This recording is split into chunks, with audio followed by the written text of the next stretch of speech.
Alaikum.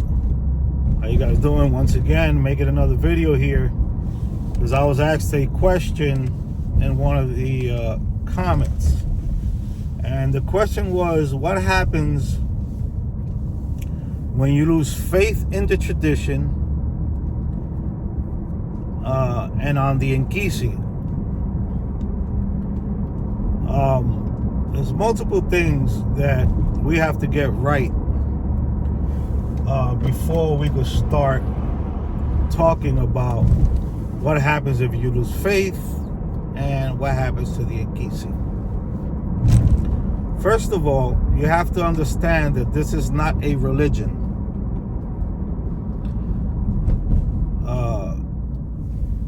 It's a little bit kind of like misunderstood when people say, and even I use the word sometimes, just to make it easier for those who don't understand fully what Malongo is, what Palo is. I would use this religion. But most of the time I say this tradition or this Afro-Cuban tradition or way. But sometimes I do say religion, because it's easy applicable for the people. But we have to understand that Malongo is not a religion. That's one thing we have to understand. This is not a religion. This is a way of life. This is a cultural way of living. Doesn't have anything to do with religion. It does not have anything to do with having faith. In one of my videos, I spoke about what faith was and the definition of faith. Having faith is when you use the word faith, is something that you believe in, that you believe in it so wholeheartedly that you don't have to see, don't have to hear, don't have to touch, don't have to taste. Meaning, okay, you say you have faith in, let's say, and just to use a religion, let's say I have faith in Christ.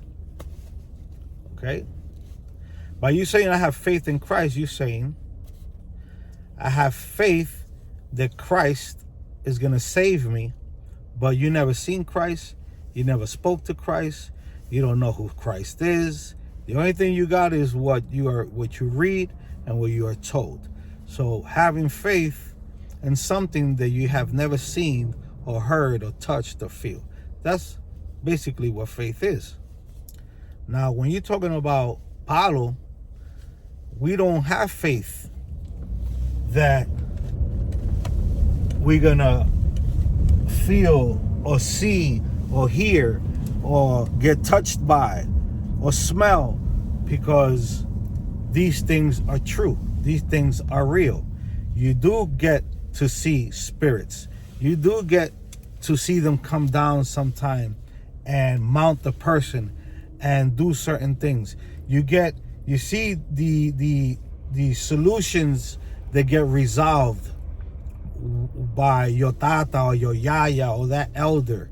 That there's no faith involved. They're 100% sure that what they do, that's what's going to happen. Because, like I said, this is a tradition. This is a way of life. This does not have anything to do with faith. Okay, that out the way, let's talk about the Inkisi. If you received an Inkisi, whichever one you got, meaning you're an Ngangulero, not that you receive an Inkisi in the way that some houses give you an Inkisi, but you don't have the caldron. You're a Tata Inkisi, meaning that you're able to scratch somebody, do a ceremony over someone else's receptacle, okay? Because you don't have one, but you are a Tata Inkisi. Now, if you have your own receptacle and you are using the word or the terminology Tata Inkisi in that way because you have your own Inkisi caldron receptacle, then you have to remember that you made a pact with that. And the pact that you made with that is between you and that Inkisi. Nobody else did it for you. Nobody else said it for you. Nobody else made the pact with it. You made a pact with it. And in that pact, whatever you and that Inkisi agreed upon, it's your duty to follow up on that agreement, as well as that Inkisi to follow his agreement he made or she made with you.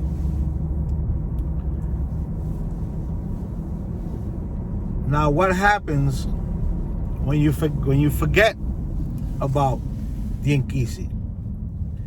You stop doing the things that you're supposed to be doing in regards to that Inkisi of taking care of it, that you just completely stop doing the works.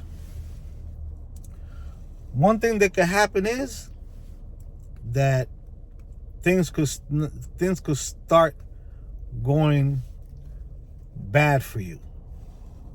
Why? Because it's a sign of neglect.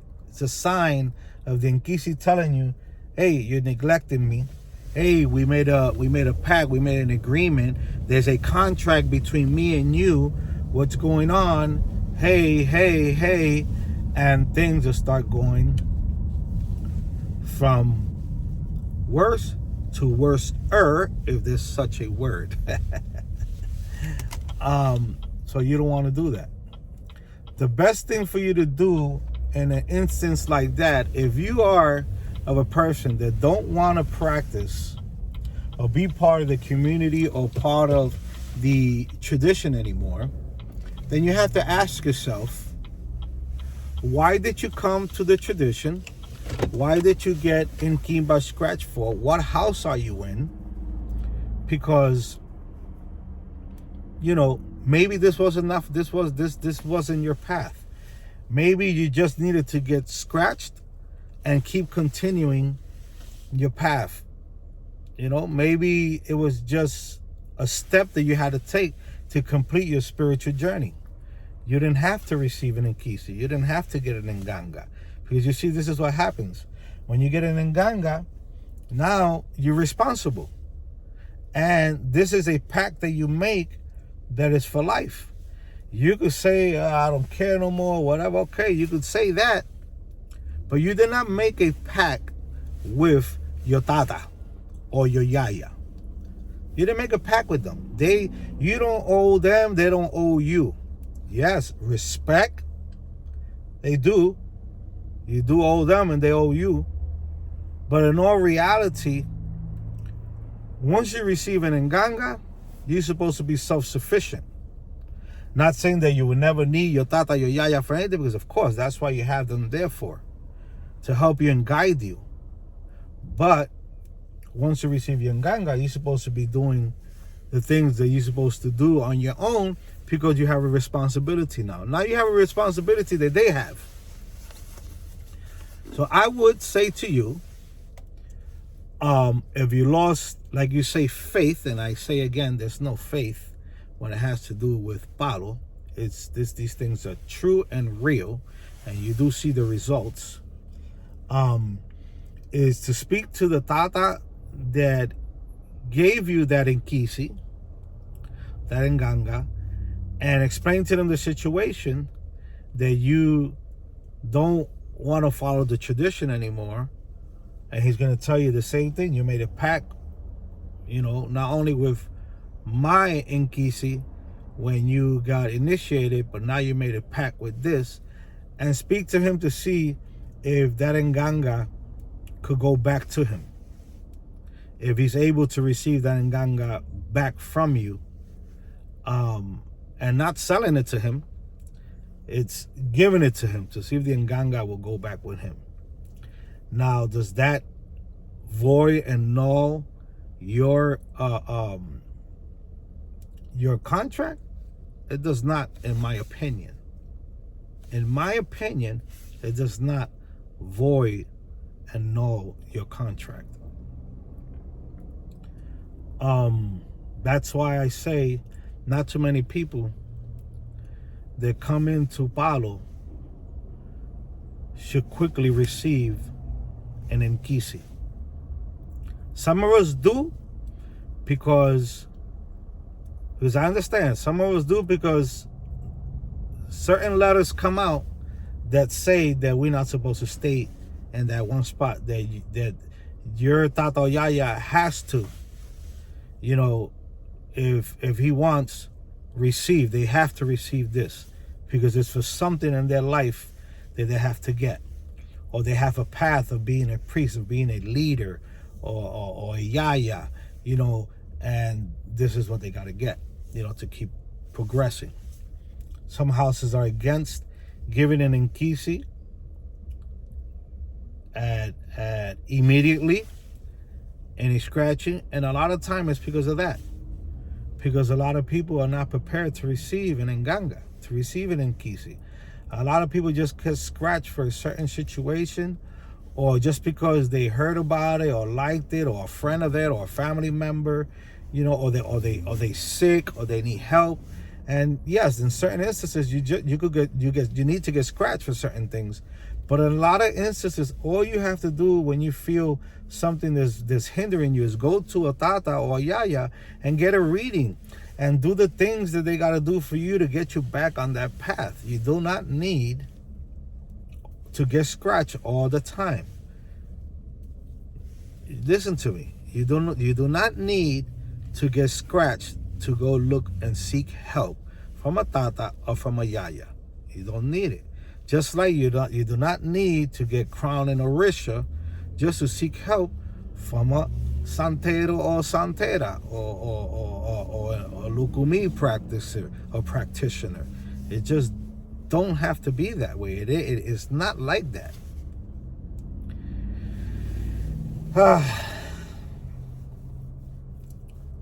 Sometimes it upsets me.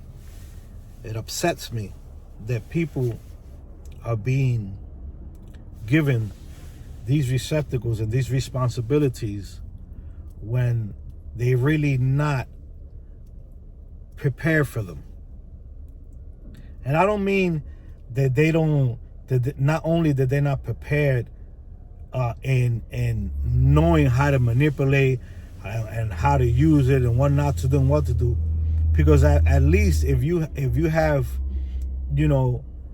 some type of understanding that this is your walk, this is what you're gonna be, this is within you to be a priest or a priestess, then even if you have it and you got it, you know that this is your path, so you could build upon it little by little, start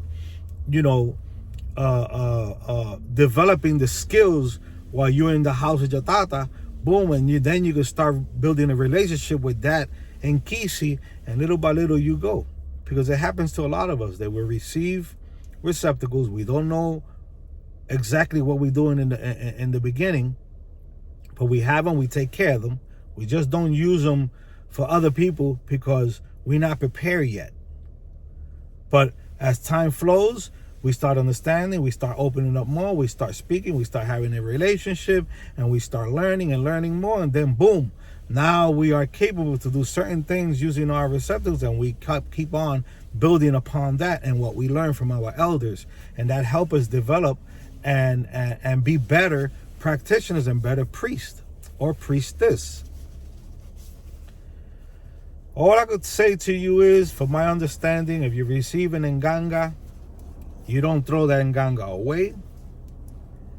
You don't throw it in the garbage. You don't bury it. You go to the Tata or Yaya who initiated you and gave you that Inkisi, and you explain to them the situation and check to see if that Nganga wants to stay with them. That Inkisi wants to stay with them.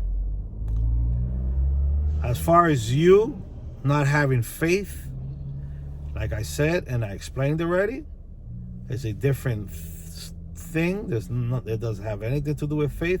It's just that you probably was what you was looking for. You did not find it in the tradition. Maybe what you thought the tradition was going to be, or maybe what you thought you was going to gain by being initiated into this tradition, you did not gain. I'm not saying is incorrect or is correct by you thinking this way if you did, but it's like if you get into Palo and you get scratched, and in your mind you have, I want to become a millionaire, and you don't become a millionaire, then what happens? You get rid of your stuff. You stop practicing. Palo's no more for me. Why? Because your intentions were not pure. Your intentions weren't about, I'm getting into Palo, or because this is what's calling me. I want to be part of this tradition. Not that, I'm coming in because once I receive of it, I get in, I get scratched. I want to get my Inkisi, boom, boom, bang. And once I get my Inkisi, I'm going to start working with it and start making money off of it. Or I want to ask it that I want to become a millionaire, or, then this type of way. Things don't work like this.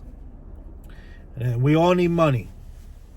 And if Palo was like this, or any African-based tradition, or any tradition was this way, or religion, you know how many millionaires will be out here?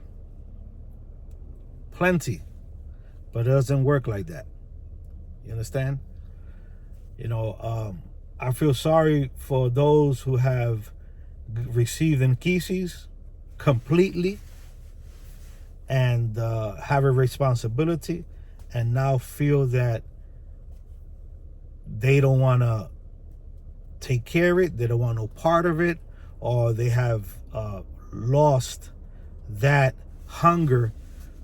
I'm going to say hunger instead of faith, lost that hunger and that strive to keep following the tradition.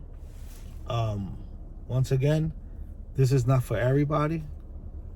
If you have a situation, get yourself a reading, deal with the situation you got. There's no need for you to get scratched and Palo just to help you in a certain aspect in your life.